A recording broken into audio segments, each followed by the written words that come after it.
आदिवासी वसतिगृह म्हणजे ट्रायबल डेव्हलपमेंट डिपार्टमेंटचं आपल्याला ॲप्लिकेशन अप्लाय करायचं आहे. ऑलरेडी आपलं रजिस्ट्रेशन असेल आणि आपल्याकडे युजर आय डी आणि पासपोर्ट नसेल तर काय करायचं ते सोल्युशन मी या व्हिडिओच्या माध्यमातून देणार आहेत. आपलं युजर आय डी आपण विसरला असेल, पासपोर्ट विसरला असेल तर ते कसं मिळवायचं आणि लॉग इन कसं करायचं हे ए टू झेड प्रोसेस मी तुम्हाला या व्हिडिओच्या माध्यमातून देणार आहे. नमस्कार, मी राकेश कुमार. आज आपण ट्रायबल डेव्हलपमेंट डिपार्टमेंट म्हणजे आदिवासी वसतिगृह यासाठी आपण अर्ज करताना आपल्याकडे ऑलरेडी आपण रजिस्ट्रेशन केलं आहे आणि युजर आय डी पासपोर्ट विसरला आहे, तर कसे आपण मिळवायचं युजर आय डी आणि पासपोर्ट ते आज आपण पाहणार आहोत. चला तर आपण व्हिडिओ सुरू करूया.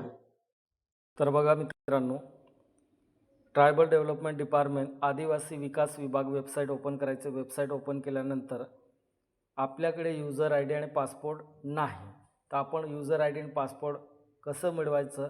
भरपूर मित्रांचं मला कमेंट आलं आहे की सर आमचं युजर आय डी पासपोर्ट माहीत नाही किंवा आमचं आधार कार्ड ऑलरेडी रजिस्टर असं दाखवत आहे, तर आपलं युजर आय डी आणि पासपोर्ट कसं मिळवायचं. तर बघा या ठिकाणी खाली एक ऑप्शन देण्यात आलं आहे, फॉरगेट पासपोर्ट. या ऑप्शनवरती तुम्हाला क्लिक करायचं आहे. फॉरगेट या पासपोर्ट या ऑप्शनवरती क्लिक केल्यानंतर वेट करायचं आहे. हे बघा आता तुम्हाला झूम करून दाखवतो, पंडित दीनदयाल उपाध्याय स्वयं योजना. तर आपल्याला या ठिकाणी बघा तुमच्याकडे पासपोर्ट नसेल, आता पासपोर्ट आपल्याला क्रिएट करायचं आहे. तर पासपोर्ट क्रिएट करण्यासाठी आपल्याला काय करावं लागेल, आपलं युजर आय डी किंवा मोबाईल नंबर या ठिकाणी दोन ऑप्शन देण्यात आले. आपल्याकडे युजर आय डीसुद्धा आपण विसरला असेल आणि पासपोर्टसुद्धा विसरला असेल तर काही हरकत नाही, युजर आय डीसुद्धा विसरला असेल पण मोबाईल नंबर तुम्हाला लक्षात असेल तर तो मोबाईल नंबर या ठिकाणी या बॉक्समध्ये फिलअप करायचं आहे. या बॉक्समध्ये फिलअप केल्यानंतर फायनली आपल्याला जनरेट OTP या ऑप्शनवरती क्लिक करायचं आहे.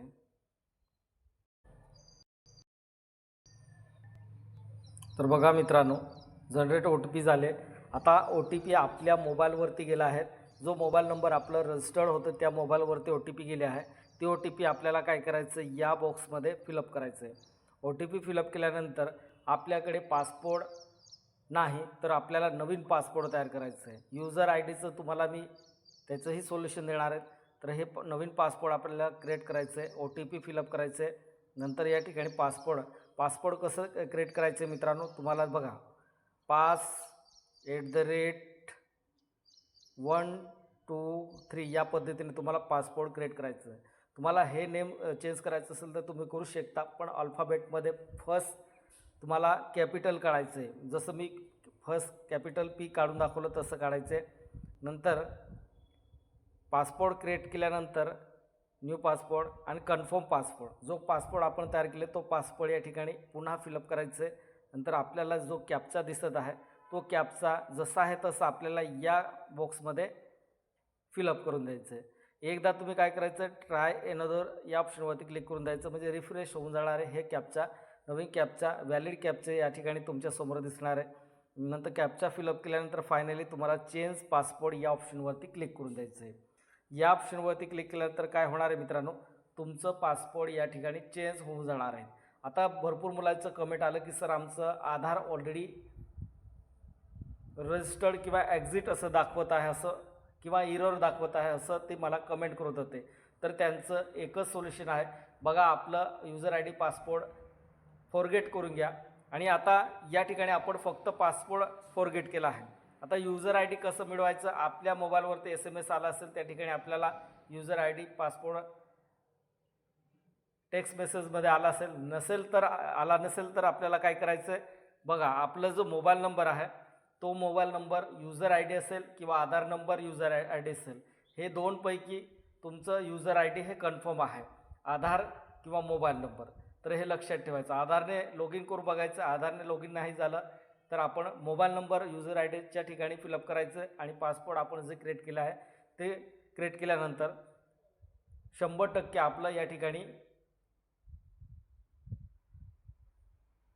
युजर आय डी आणि पासपोर्ट या ठिकाणी मिळणार आहेत. या पद्धतीने आपण लॉग इन केल्यानंतर सुरुवातीमध्ये ॲप्लिकेशन फिलअप करण्यापूर्वी तुम्ही काय करायचं आहे, आधार व्हेरिफिकेशन करून घ्यायचं आहे. आधार ऑथेंटिकेशन करून घ्यायचं आहे. हे केल्यानंतरच पुढचं ॲप्लिकेशन अप्लाय करायचं आहे. ऑलरेडी ॲप्लिकेशन कसं फिलअप करायचं तो व्हिडिओ मी ऑलरेडी या चॅनलवरती अपलोड करून ठेवला आहे. चॅनल सबस्क्राईब आणि बेल आयकॉन प्रेस करा म्हणजे तो व्हिडिओ तुमच्यासमोर येणार आहे. धन्यवाद.